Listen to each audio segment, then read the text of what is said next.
Hey suitors, it's Mrs. Barnes. Here's how you check to see if your drive is in, your Google Drive is in Canvas.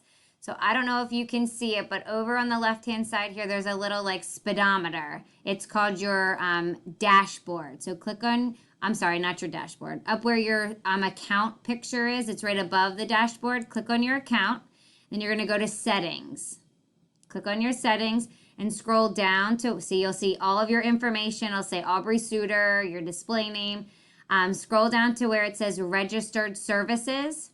If your Google Drive is not there, it should be over here where it says other services.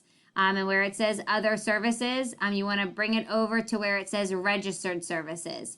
And if it doesn't, I forget how to get it over there. But I think you just click it and bring it over here to registered services. So make sure that your Google Drive is over here under registered services.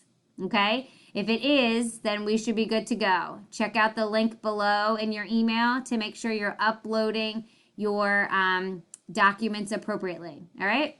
See you soon.